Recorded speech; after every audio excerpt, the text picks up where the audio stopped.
I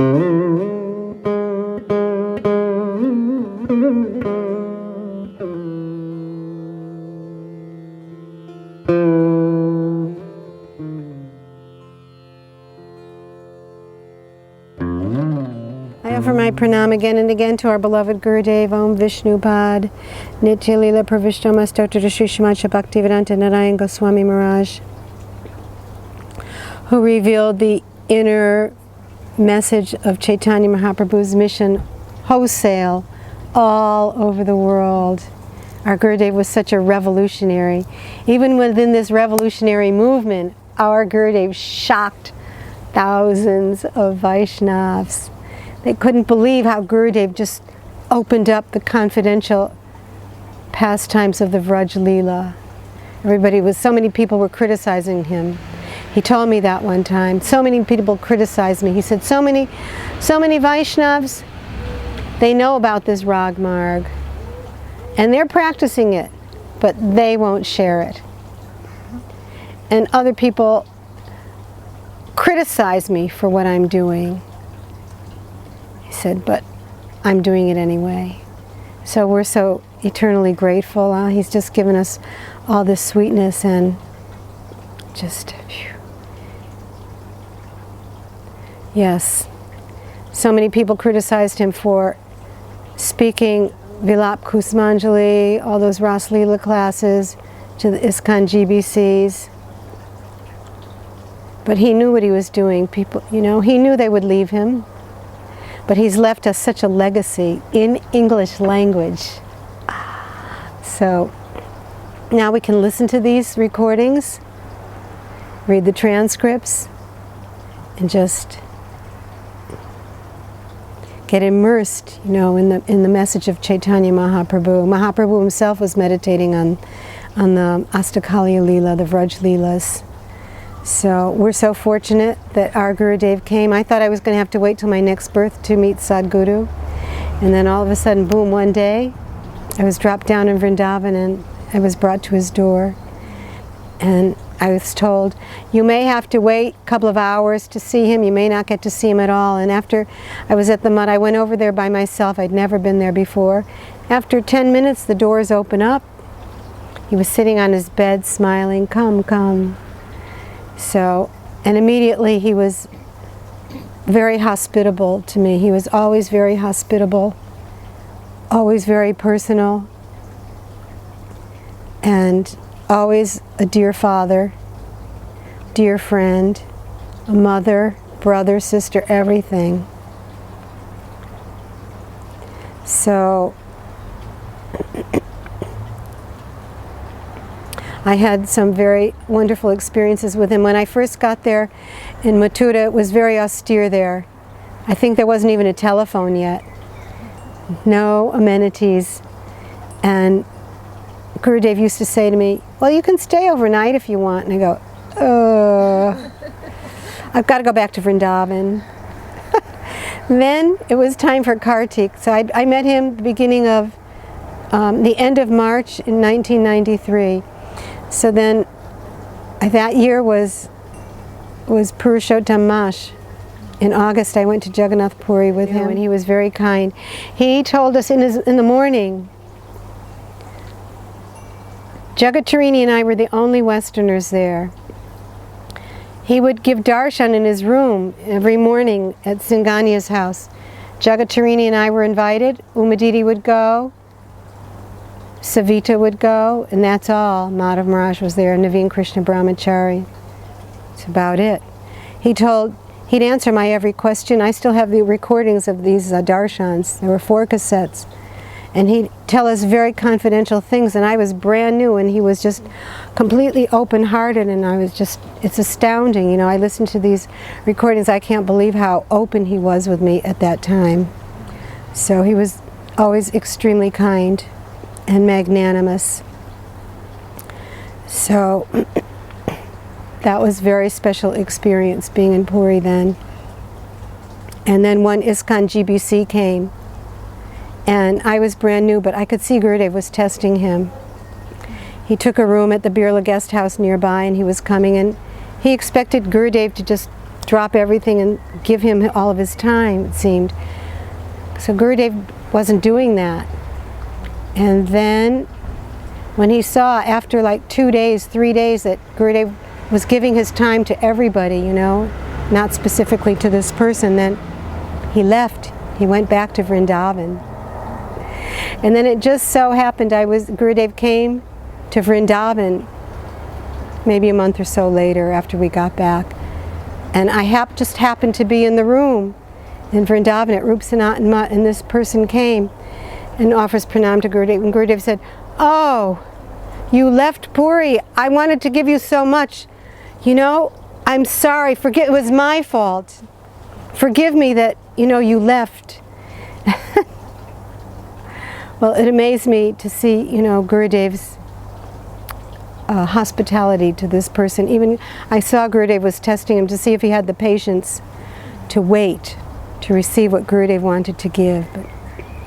And then Gurudev took the blame on himself. So the first time I met Gurudev,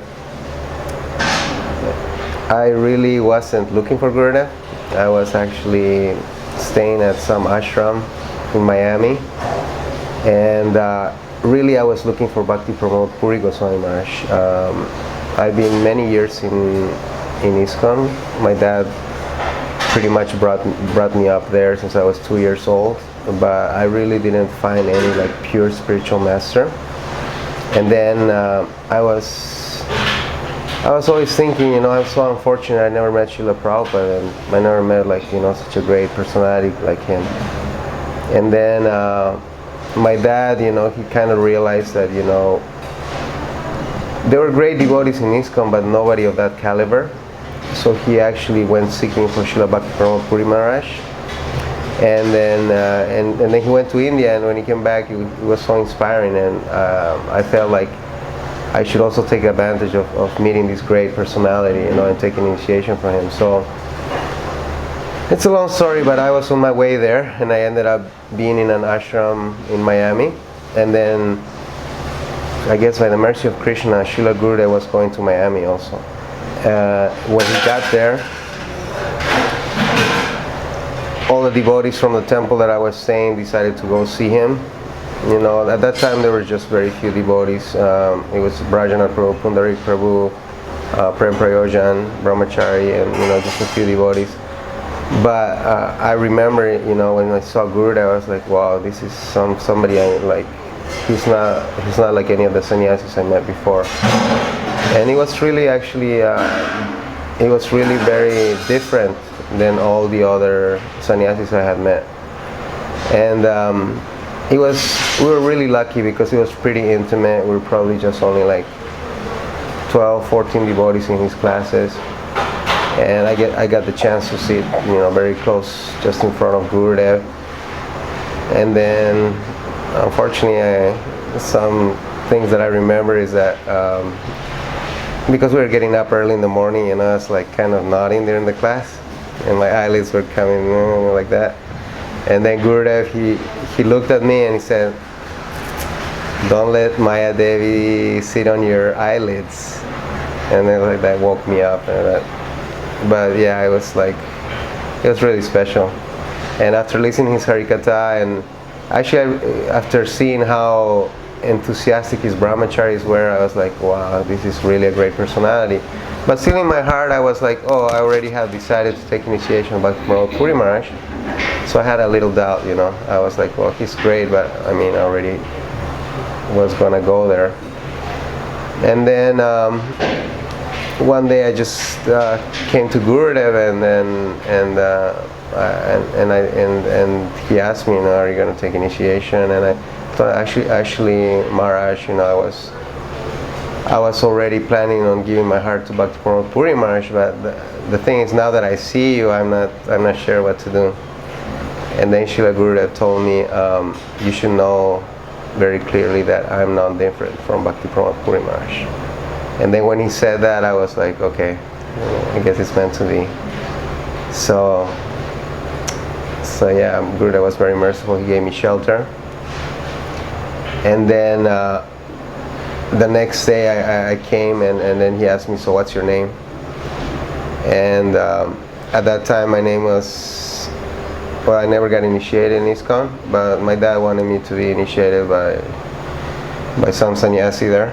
So he actually asked him to give me a pet name when I was a kid. Fortunately, he never came back to South America, so I didn't have to take initiation from him. But he gave me a pet name, and it was Hariputra. And in South America, that doesn't sound so good, but anyways. So, yeah, everybody, so I just told Gurudev, oh yeah, everybody calls me Hari. And Gurudev looked at me and said, Hari, Hare Krishna. Your name will be Hare Krishna. And then I was like, oh no, it's like, because I was like, now definitely everybody will know that I'm a Hare Krishna, I cannot hide it, I cannot say, yeah, it's an Indian name, whatever, it's Hare Krishna. What's your name? Hare Krishna. Obviously you're a Hare Krishna, right?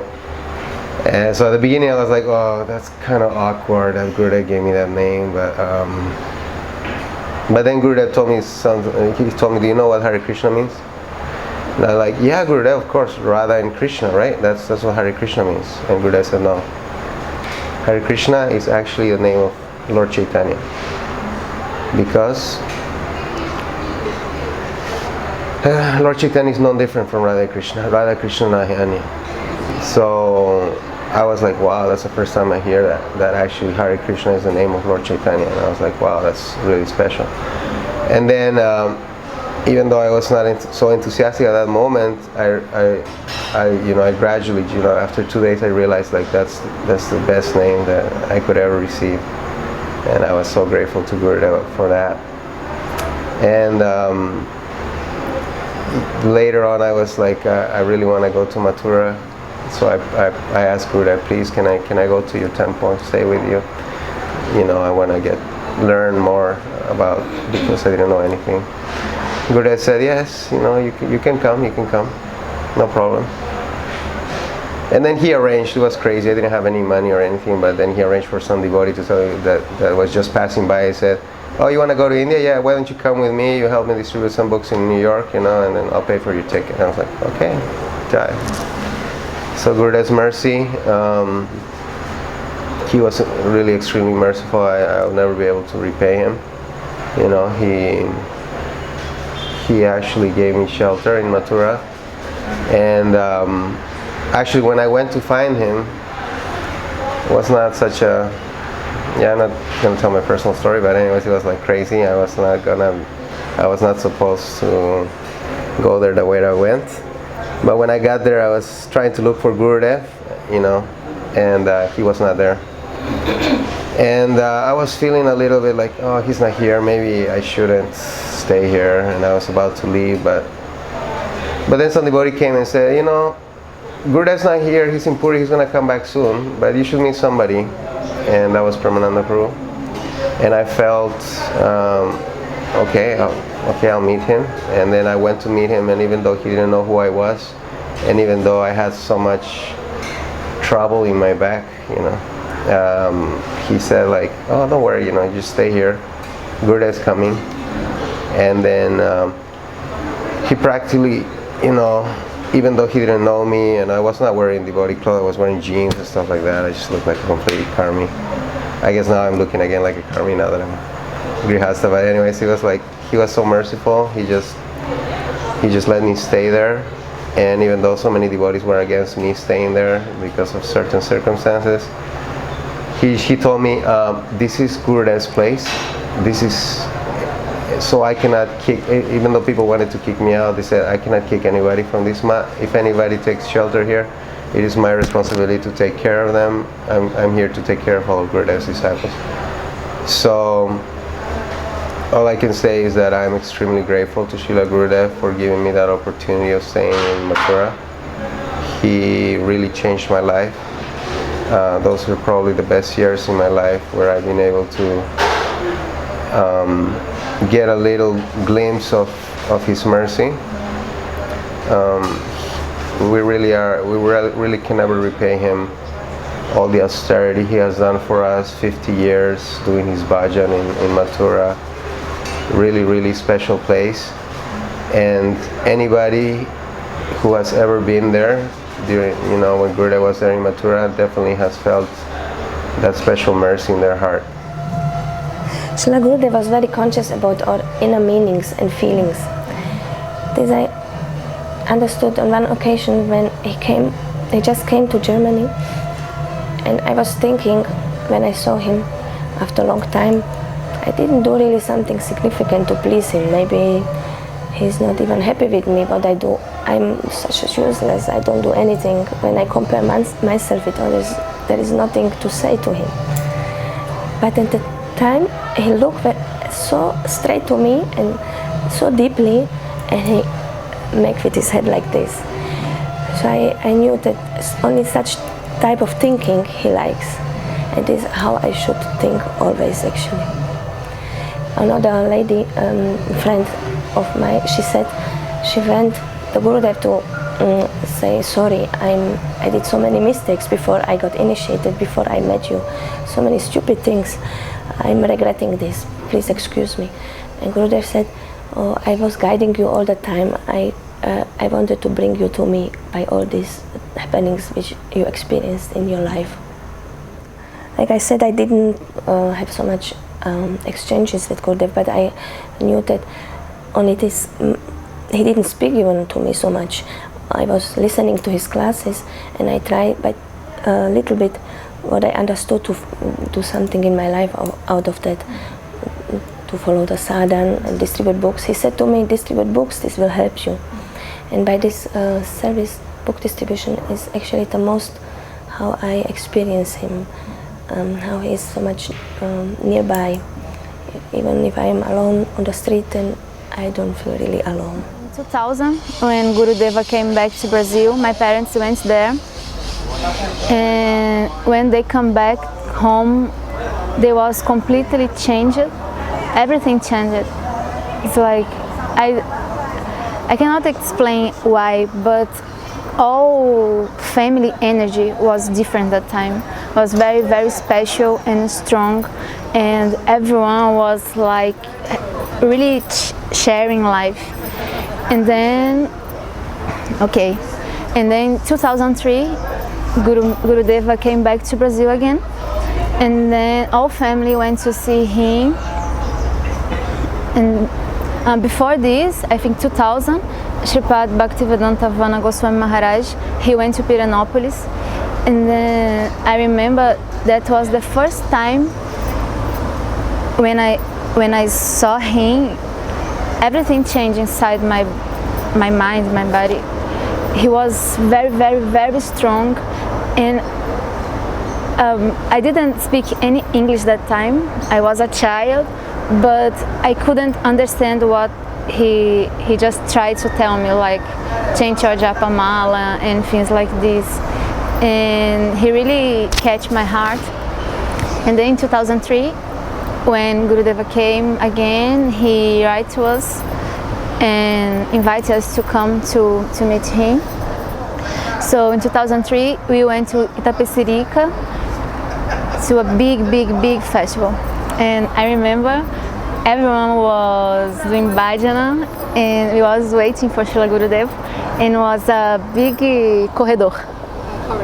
It was a big corridor like this, and everyone like stand up in one side and another side, and then I don't remember exactly the time, but the door did like this voo, and then Gurudeva started to come to us, and was very, very strong. I felt like if como se o tempo tivesse dilatado, tivesse feito assim, ó. Like time expanded. The time expanded. Yes. When I saw Srila Gurudeva, first time I saw Srila Gurudeva, the time expanded. The like, and then everything was like small lotion, and I don't know if it happened like this, but I think he was looking into my eyes. Probably not, but I think like this, and it was very, very strong. And that time I became very shy because I am sure that he knew that time who I am. And this never happened to me before. Never happened to me before. Gurudeva, he has a very, very strong eyes. and he couldn't see everything. We didn't need to say to him anything. He used to came and just talk to you and just say exactly you need to hear.